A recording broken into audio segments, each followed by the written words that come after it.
To me, consulting is my professional sport. What did you do and the things you put in place to make it successful? There's nothing quite like you get a project, here's a mission, here's a season to go do as well as you can on with the team. What advice you would have for other people that feel like they are behind the curve on implementing AI? How can you create more value? How can you do more valuable things? Getting more people in organizations to adopt the tools that they already had. The reality is the majority of the corporate world, people don't understand what it is. Probably took me about 10 years to become an architect, but the ability to have a conversation, to listen, to think critically, to respond and communicate clearly. But in consulting, that's a really big deal. What is it like, this transition going from working for an established organization in this space and this transition to now being an owner and principal consultant of your own firm? The clearer you are on your why, the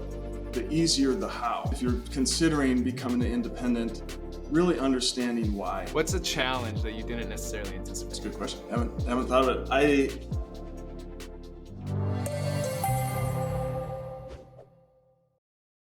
Hey everyone, welcome to the Citizen Developer channel. My name is Griffin, and today I have a great friend and colleague with me, Mark Lindberg. I wanted to read his intro because I do not want to get it wrong. So Mark is currently an AI adoption advisor and consultant for his own business, and previously was a VP of advisory services at Hitachi Solutions, which is a Microsoft partner that specializes in delivering different global IT solutions. And within 18 years, with 18 years of Microsoft D365 CRM experience, Mark has been able to go from graduating college and finding himself in an entry-level consultant position to ultimately becoming a vice president of an entire practice. And through his career development and now to his transition to self-employment, Mark has a true passion for working with others to create positive change for the businesses that he works with. Mark, welcome to the show, man. Hey, Griffin, thanks for having me. I've been a long-time watcher of your channel, the Citizen Developer, learning a lot from you, which is kind of coming full circle from our history. So love that, and glad to be here. Awesome. That's encouraging to hear.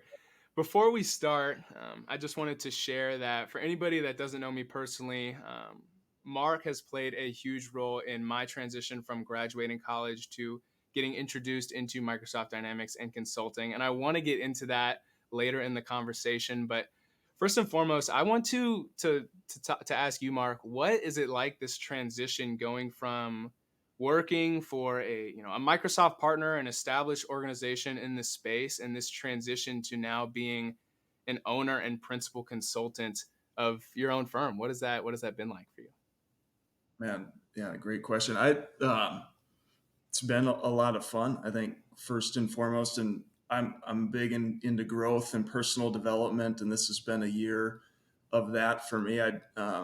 As you mentioned, the intro started really out of college, got into an entry level position in a Dynamics partner, and kind of rode the corporate ladder all the way to the top of being a VP. But from pretty early on, maybe the second year in consulting, we were working with subcontractors and people that were specialists and coming in and helping our project teams. And I like, this is pretty cool that you can be your own business owner and do consulting and make a living for yourself. And so made a couple of kind of evaluations at different points in my career on when I would do that. And, this past year has been a good time for me personally to venture into entrepreneurship and doing independent consulting. So I mean, the journey has been good. I think the biggest challenge, I think, with any new business is finding your first client and starting to build a reputation. And so for me, that took a little longer than maybe I would have hoped or thought it would have going back. But now that I've worked with several clients and really established a reputation with them, and then within an expanded network of people that I've been working with, things are going smoothly now. So it's been a fun journey and really kind of tested myself and confidence in my own abilities to consult and do different things. AI adoption consulting, going back and doing a lot of Dynamics consulting and architect work as well. So I think been open to any and all opportunities where I can use my talents to help clients improve their operations. Awesome. Would you mind? I know in some of your intro, what I read about is I see the letters AI, right? In what you do. Would you mind sharing maybe a little bit more insight, as much as I guess you'd be willing to, about what it is that means as far as how you're delivering that for customers privately, and also maybe what advice you would have. This might be a different question, but Mhm. like what advice you would have for other people that feel like they are behind the curve on implementing AI into their business. Yeah. Yeah, I mean, I think most people are feeling like they're behind, and probably if you averaged them out, you'd be in a good spot. So don't feel nervous if you haven't really gotten into it, both either as a business owner or a leader in a business, or just as an individual trying to leverage AI to improve the value you can create. And really, the business I formed was around AI adoption with the focus on not creating a bunch new AI technology, but rather harnessing what already exists out there. And specifically partnering with Microsoft and what they've done with Copilot and integrating with OpenAI. And there's a lot there. And we understood the value was really getting more people in organizations to adopt the tools that they already had versus trying to go build something new and custom for that business, which Hmm.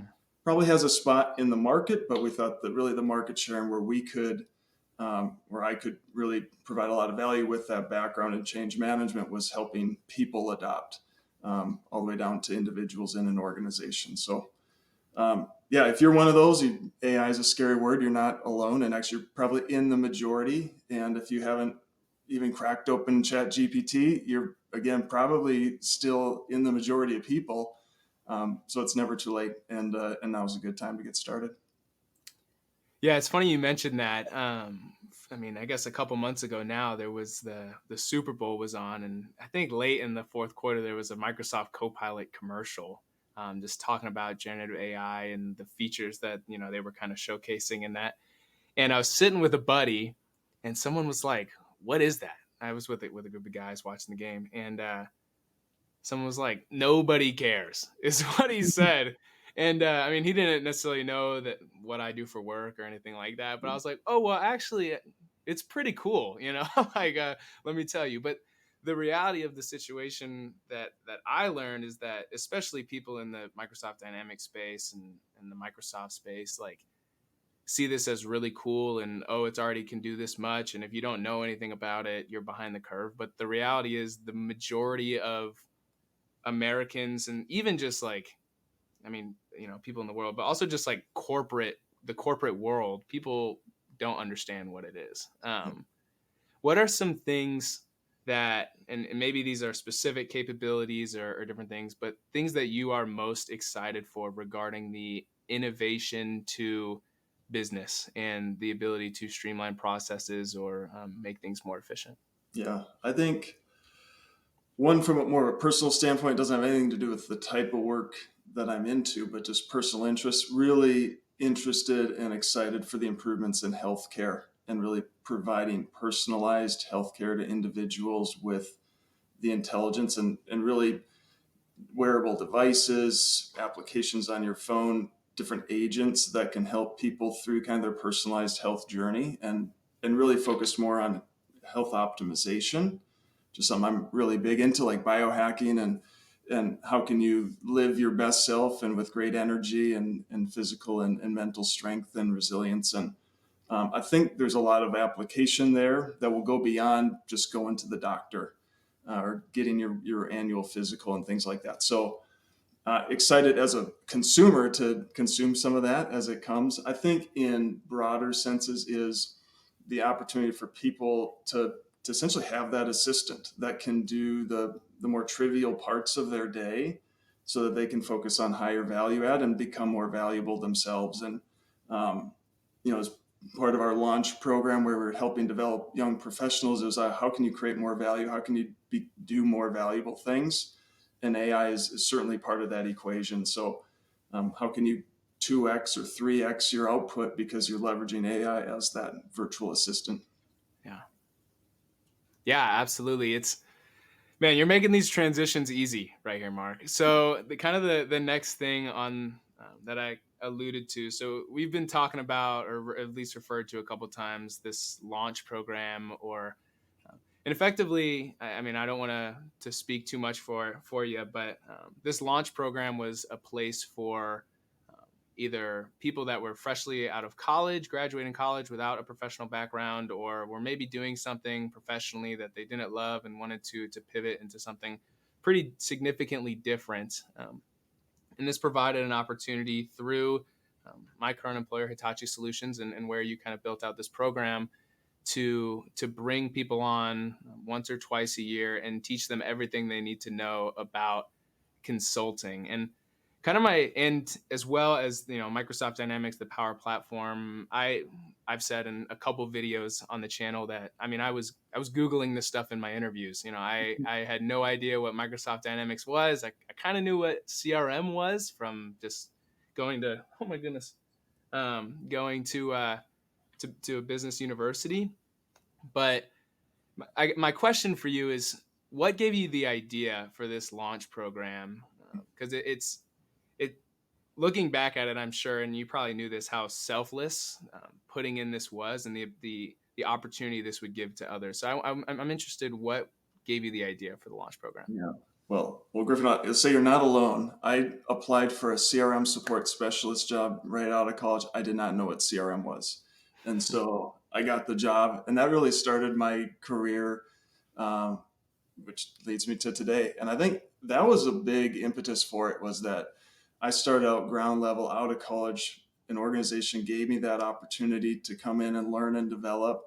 And they didn't have a great program or structured, and it took me a while. It probably took me about 10 years to become an architect. And I thought about this. Hey, if I together a structure and selected the right people with, the curious, fun, and get it done values, I think they could do that in half the time. And that was just personal motivation for me to create that opportunity, that kind of launch pad for people that wouldn't otherwise have it. Because at the time, our organization only hired senior consultants and professionals that had at least 3 years of experience. And it's like, well, how are you going to get the experience if a company like Hitachi isn't willing to hire you and kind of give you some opportunity to Yeah. build that experience? So I think it was those two things together, kind of paying it forward and trying to create a better path than what I went through. And then really meeting a business need in an organization that could now hire great people and train them up and build loyalty and really a great crop of consultants for the future. Yeah. So okay, you've now spurred on two questions that I have. And I guess one of which we can focus on, I guess, is the business side. So, I mean, you were able to, over the course of several years, bring in what 75 or so, what we might call graduates of this launch program. I might be biased, but I would say that's pretty successful in 3 years, and have 75, graduates, people with no either consulting or Microsoft Dynamics background, to now be, you know, on projects as D365 or Power Platform consultants, or some other roles, all within that area.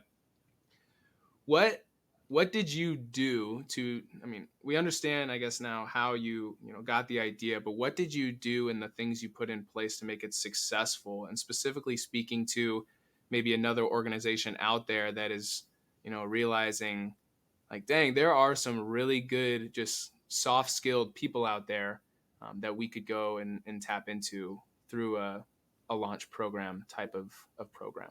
Yeah. So I think before I even knew what to do, I knew that I needed to ask and really seek advice and counsel. So I was fortunate enough, I had some time to build out the program, and I went and talked to a lot of senior leaders, a lot of architects, and kind of about their journey, and tried to find, hey, what is that path that we could lead people on, and what are the elements that needed to be successful. One thing that was really clear from that is selecting the right people. And unlike typical interviewing where you're trying to find people that know everything and they're hired for what they know, you really had to hire people for who they were. And we talked about those values, the curious, fun, and get it done. And that was really the heart of it. Let's find people that are coming in wanting to learn and to grow, have a growth mindset, are fun to be around, that clients will like to work with and will give the benefit of a doubt if they don't have every answer, which they won't right away, and then are willing to work hard. And there is a lot of work to get from kind of entry level into a professional consultant. And you know that full well, and you're still putting in that effort every day, and had to find people that are willing to do that work and get it done. So that was critical, selecting the right people. And then kind of the second part was building the right culture, and an opportunity for people to explore and try new things and be okay failing, because that's certainly part of consulting and growth in any area of life is pushing yourself to the point of failure and being okay with the feedback, and sometimes the hit on the ego when you don't do it right the first time. And so building that culture in a safe space where people could learn and grow, and become their best selves was really, I think, that second part. So who you select, creating the right culture, and then really surrounding them with the right people, mentors. I certainly didn't know everything about Dynamics CE or F&O or Azure and all the different things that we were training people on. So bringing in the right mentors and trainers to really be the experts to help train them up, was probably the third element of what made that successful. Yeah. And so obviously, you're conducting these interviews for potential launch candidates, I guess as we might call them. What are I think it's safe to assume you weren't necessarily looking at, I guess, my Dynamics experience or my Power Platform skills or my ability to create a flow or anything like that. But what was it that you were necessarily looking for, the skills for these candidates for this program? What were you looking for them to have? Yeah, I think. I mean, just to name a few, there were a lot, but we did video interviews like this, with scenarios, which really helped us gauge their behavioral skills, or soft skills, some people will call them. But the ability to have a conversation, to listen, to think critically, to respond and communicate clearly, um, the ability to prepare. A lot of the scenarios we gave them, they had to do some preparation and then come present their ideas. So it was really, can they learn? And the scenarios were based on things that they probably didn't know. So they had to do some research on an industry, on some probably Dynamics products that they had maybe never worked with, and asked them to come and lead a consulting scenario. And so um, all that was measuring, like, hey, are they willing to do the work? Uh, can they kind of think critically and solve problems and communicate effectively? And then ultimately, are they pleasant to work with? And uh, you know, simple as, like, will a client want to work with this person? Will they get tired after 6 months or 12 months on a project of this person's energy or their attitude? And that, in consulting, that's a really big deal. And so, Griffin, you're a great example. Like, man, I could be with you all day, every day, and never get tired of it. And I know clients feel the same way about you. So, um, those were the things, and we knew, hey, if they had those kind of characteristics and a desire to grow and learn, which was always a question in the interviews, is kind of, where do you see yourself 3 years from now, 5 years from now? And it wasn't always like about a position, or but it's like, well, why? What about your life would be different and more fulfilled if you were in a position where you're leading people, or you were an elite consultant? And like, what would that mean to you? And see really where their motives were, and that they had aspirations to go beyond just an entry level consultant. So, um, yeah, those are some of the things that we looked for, and I think did a nice job of selecting the right group of people that embodied those and have really proved it. You just got promoted. I get to see on LinkedIn just a lot of people in the group from 3, 4, 5 years ago that Yeah. have been promoted recently, and like, nothing makes me more proud, and kind of enhance, or goes to that vision of like, hey, can people become an architect in 5 years? And some people have done it in 4, and like, that's amazing. So yeah, very fulfilling. Yeah, I appreciate you saying that. It's funny, I during the launch program, so something, I guess another question, we can talk some more about this, but there was a lot of kind of exercises to not only learn about like ourselves and our personality and general consulting skills, but also just technical skills. Like, all right, we're doing a workshop on how to build a business rule in a model driven app, and that's what we're learning today. And then the next day we're learning how to update the sitemap in a model driven app, et cetera. So there was a balance between soft skill professional development, I guess I would almost say, and technical skill development. And it's funny, something that and so if I'm hearing you correctly, what you were saying is you were looking for these soft skills that people have, and the energy that they bring, and different things. And uh, it's funny, when during the launch program, right, we had we role played on a project by implementing some updates to Hitachi's internal system, and we went through the whole process of committing uh, PBIs to a sprint and items we wanted to work on, and going and refining those requirements, and kind of end to end. And it provided us a really cool opportunity to do that. It's funny, I still, even on my Scrum meetings today, if you're not familiar with Scrum or Agile methodology, but even on my Scrum meetings today, I try to bring some energy into, hey, happy Monday, everyone, or just like back then in the launch program, I try to, and I find that it helps. It helps with the energy, and maybe it's just because I'm young and bushy tailed still at this point, as opposed to maybe some people with 20 years of experience, and they've um, not maybe as full of energy and patience as I might be. But at this point in time, I guess I'm still trying to embody that. But and so I appreciate you speaking to that. Yeah. My question. So now let's say I am um, somebody who is in a career that I don't enjoy, speaking to one of these, somebody who maybe you've sparked their interest in, okay, maybe consulting might be something for me. Um, what would you say to that person? Not necessarily as much as like, hey, go find a program like a launch program, but more of like, what would you tell that person to focus on the skills they need to develop next? If you are thinking to yourself that you want to get into low code development or learn about the Power Platform, then I want to personally invite you to sign up for this completely free self-paced course that is going to cover everything you need to know to begin low code development today. Not too long ago, I was a complete beginner and I had no idea what I was doing. I didn't even know what the Power Platform was. The content in this course is handpicked by me so you can understand the basics of the Power Platform and ultimately be prepared to take the PL 900 certification if that's something you're interested in. If you are interested, be sure to follow the first link in the description down below, and do not forget to use the promo code YouTube at checkout in order to get the course for completely free. This is going to give you immediate access to the entire course so that you can start to change your future today. Now, let's get back to the conversation. Yeah, good question. Yeah, I think maybe before the skills is really understanding their motive on why they'd want to get into consulting. And we could spend the rest of the hour talking about all the advantages of being Yeah. in consulting. It's really good, especially if you're, and not only if, but if you played sports and you've got a little bit of a competitive nature. To me, consulting is my professional sport. I played football and basketball and tennis and a number of other things growing up, but there's nothing quite like you get a project. It's like, hey, here's a mission, here's a season to go do as well as you can on with the team, contribute and really lift up the entire team by your contribution.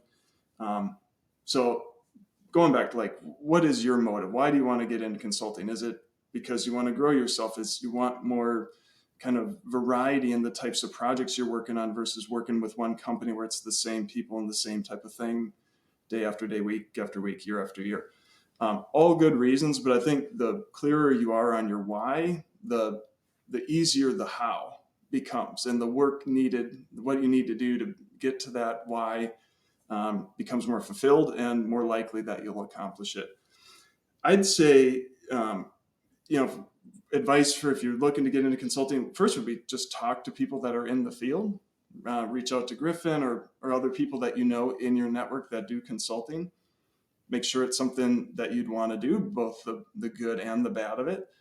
And then maybe start to see like what area do you want to consult in, because there's technology consulting, and within there's dynamic CE, and F&O is a completely different thing. And so kind of understand where you might be interested. And then I'd say Microsoft has a lot of great learn content where you can go out and study for and potentially even get a certification in an area. And I think that does two things. One, it validates your interest and ability to pay attention and see something through and actually learn the concepts and make sure that, hey, this naturally comes to me and is something I'm interested in learning more about.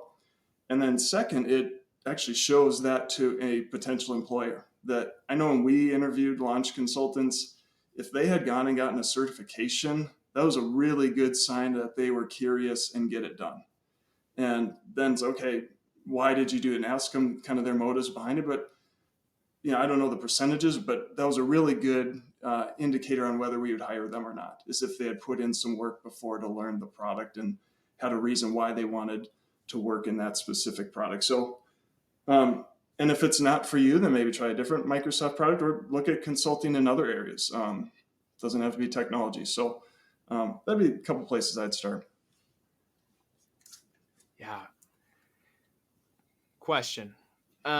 So going back to, I guess, where we started the conversation, as far as, you know, working now privately, and you may have touched on this and it cut out, but are you a team of one right now, with as that owner and principal consultant of what you currently do?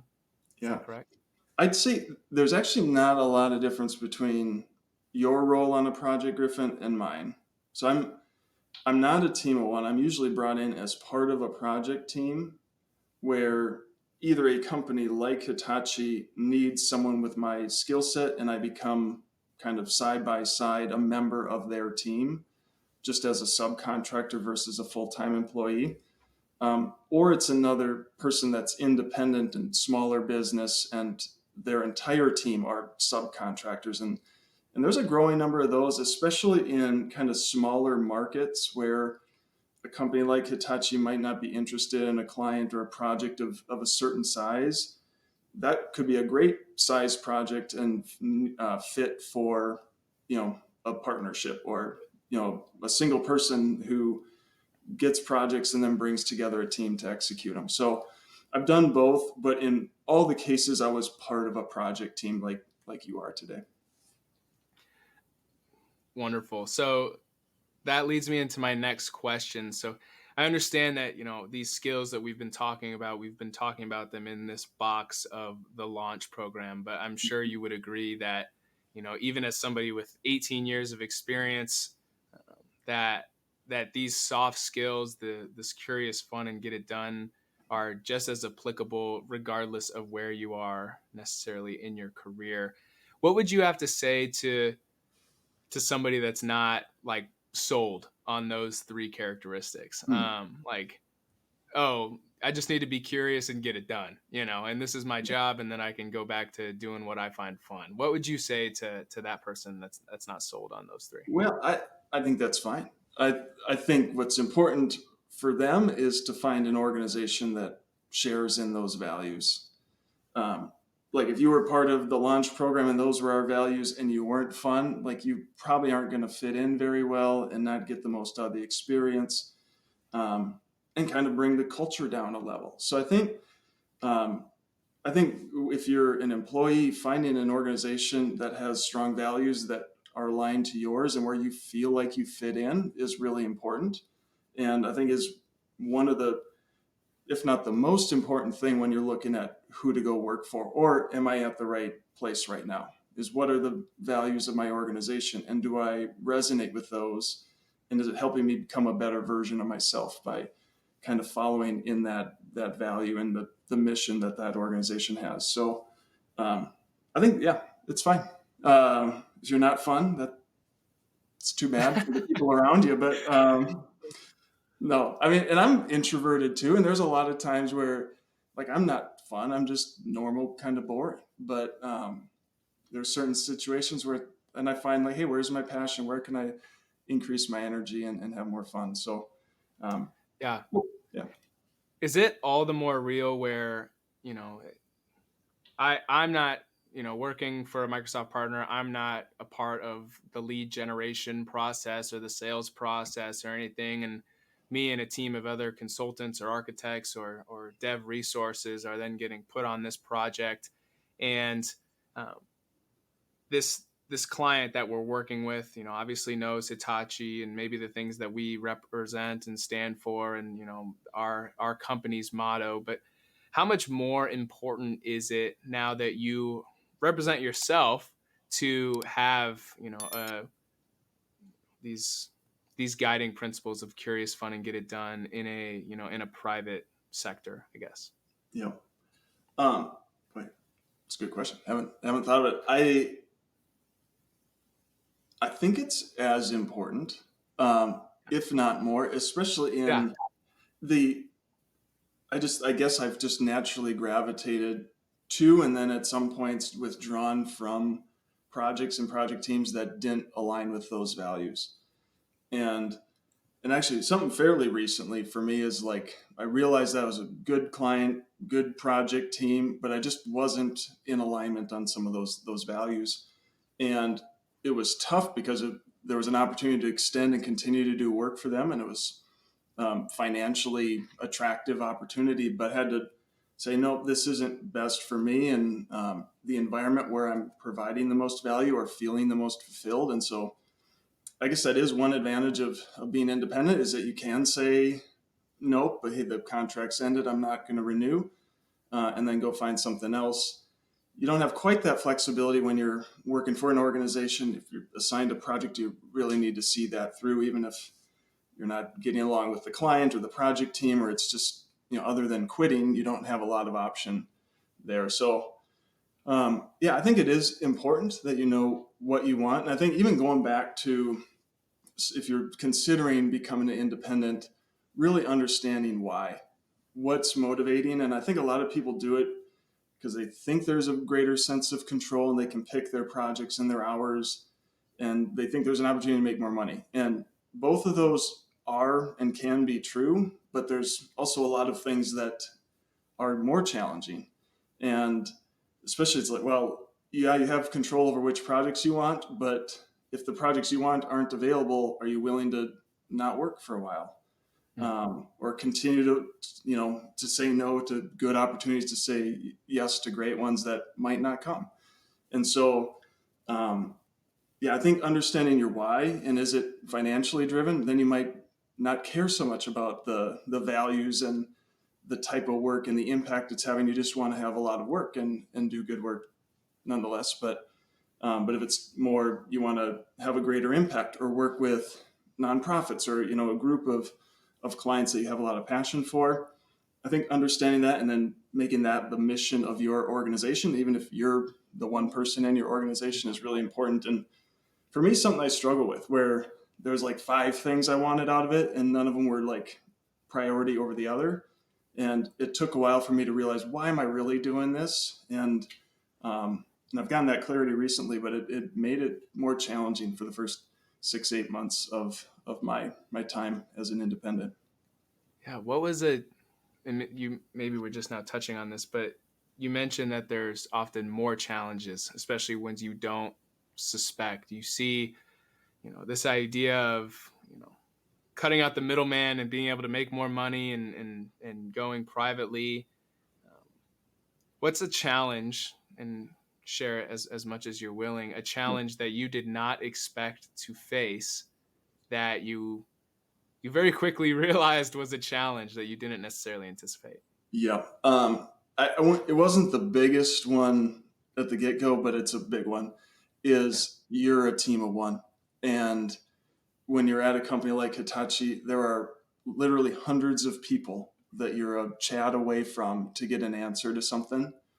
And you don't have that support system and you don't have that knowledge base or knowledge repository of people that you could come in for an hour, just get on a call and answer something that accelerates you big time. So um, it helped that I'd been doing it 18 years, but there was still a lot I didn't know. And it took me a long time to like figure it out versus being able to chat someone and get the answer right away. So I think that's certainly a challenge. I think the other is a lot of the contracts are going to be shorter in nature. So, for example, my longest contract I've had has been 3 months.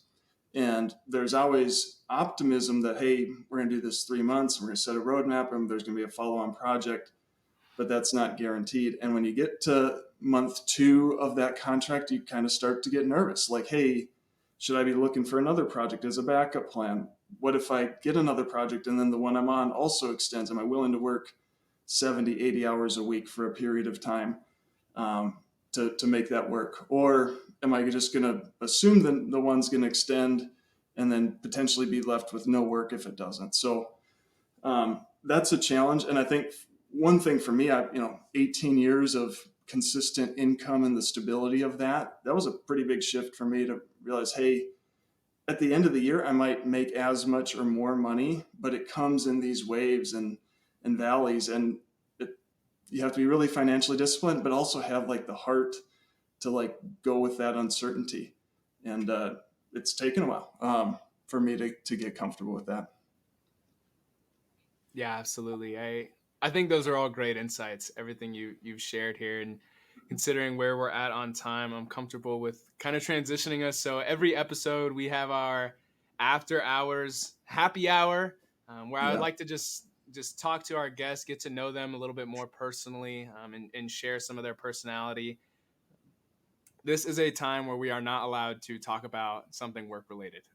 It's, if you're at the happy hour after work and talking about work stuff, nobody likes you, right? So um, that's, I guess, the goal here. And um, I know you mentioned I'll just give the floor to you. I know you have a topic you'd love to discuss, and I'd love to discuss with Yeah. you.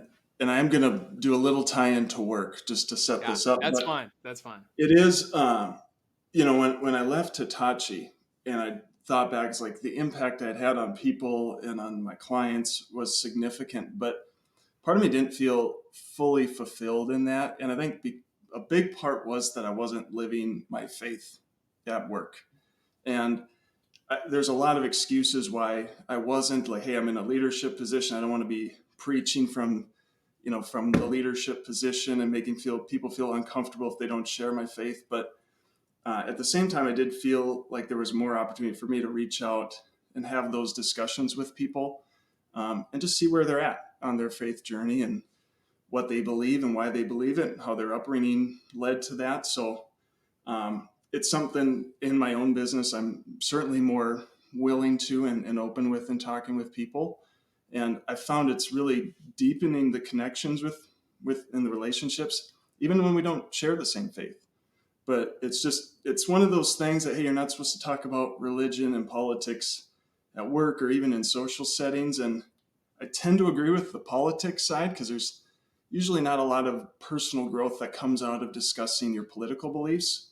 If you like talking about them for fun, that's fine too. But as somebody who believes in, hey, we're here with a purpose and we're trying to be our best selves, really the heart of that for me is the calling that God's put on my life. And I think when you can share that and talk to people about what they feel called to do, it creates a closer alignment and connection with people. So, I guess just encouragement if you are someone who is faithful and like wants to open up those conversations, I think there's ways to do it typically in like a one-on-one setting and just ask people about their faith journey or share yours and give them an opportunity to share theirs um, and then go from there. But yeah, kind of a regret and this is a great opportunity and platform to share that and hopefully Yeah. inspire others. And if you're not sure on where you're at in your faith journey, I'd love to connect with you and have that discussion and help you grow in that area of your life. Yeah, absolutely. Talking to some friends of mine and different things, especially for those who don't know, Hitachi Solutions were a fully remote organization. So my only social interactions are through scheduled team one-on-ones. There's no sort of natural, hey, let's go grab lunch or walking over to someone else's desk or cubicle and talking to them about your weekend. And so it forces you to be very intentional about developing those social relationships, and to call the call of expressing your faith, and like you said, regardless of necessarily what you believe in, but just it's most people that prioritize their faith see it as an important part of their lives. And so you have to not only seek out social relationships, but additionally seek out the ability to share, your faith through those relationships. And I think that working remotely definitely adds some complexity, because, a lot of times people don't, I love the saying, people don't care how much you know until they know how much you care. And working remotely, it's really hard to show people that you care about them. And so if they don't feel like you care about them, then they're not going to want to listen to what you have to say about your faith, right? And so I think that's super true. Yeah, I think you were kind of alluding to this. I mean, I'd love to hear your insights on why you think um, your faith, or maybe some nuggets of truth you can take from your faith, and why they are applicable wisdoms to your career and maybe even consulting in general. Yeah. Um, I'll add one thing to what you're saying, and actually, I think you've cracked the code here, Griffin. And like, you have a meeting, and then you have the after hours happy hour segment at the end, where you can talk about anything. And it's almost like if you're in an office and you're working with somebody and you're in contact with them, or you see them in the break room, there's probably the traditional acceptable talk about sports, the weather, that kind of thing. But if you go out afterwards and get happy hour or take them to dinner, it opens up this like, hey, we're in friendship zone and we can talk about other things. So I'm going to try this, like in meetings, like, all right, talk about things. Hey, let's switch over to happy hour and just like, hey, ask them more personal questions, and kind of creates Yeah, that I love friendship it. zone. But yeah, I think for me, it is consulting and in general leadership, this idea of servant leadership. And as a Christ follower, I think he was the greatest example of a servant leader that was super humble, that stood for truth and knew what was right and wasn't going to back down to what was right, but did it in a loving way. And I think if you have that attitude towards consulting and leadership, and really being able to lead by example the way that Christ did, that you'll be an amazing leader. You'll be an amazing consultant. And so, he's my greatest mentor, and look for him for wisdom and prayer and how I can handle certain situations. And that strength has guided me. And yeah, and I think would for anyone who is trying to become a better professional, but more importantly, a better believer and follower of Jesus. Awesome. I feel like if I said anything, it would not do what you just said justice. So I'm happy to conclude our conversation there. Mark, I just want to thank you so much for coming on the episode, and one of our first episodes on the channel, and truly loved having the conversation with today, hearing your insights. Like I said in the beginning, truly a great friend and colleague, and um, realistically a mentor. So thank you for the time today, Mark. Yeah, and so proud of you, Griffin. We talk about building your brand, and you've done that as well as anybody. And it's motivating for me to, hey, I got to create a little channel and try to compete with you or help each other grow each other's channels. What you've put out there is amazing. As I said at the beginning, I've learned a lot from you, from what you put out, and really excited to hear from the other interviews you're doing here, and from your really expanded network of great people. So thanks for doing all that you do, and yeah, keep it up. Yeah, if people wanted to connect with you, what would be the best way to reach you? I'll be sure to put a link down in the description of the video. Yeah, I think LinkedIn is where I do. I'm not on a lot of social media, so LinkedIn would be great. And then yeah, connect with me and then chat, and we'd love to get a one-on-one scheduled. And usually that's the best place to start a conversation like this, and then see how we can work together. Awesome. Thank you, Mark. Thanks for being here. And we'll see you in the next one.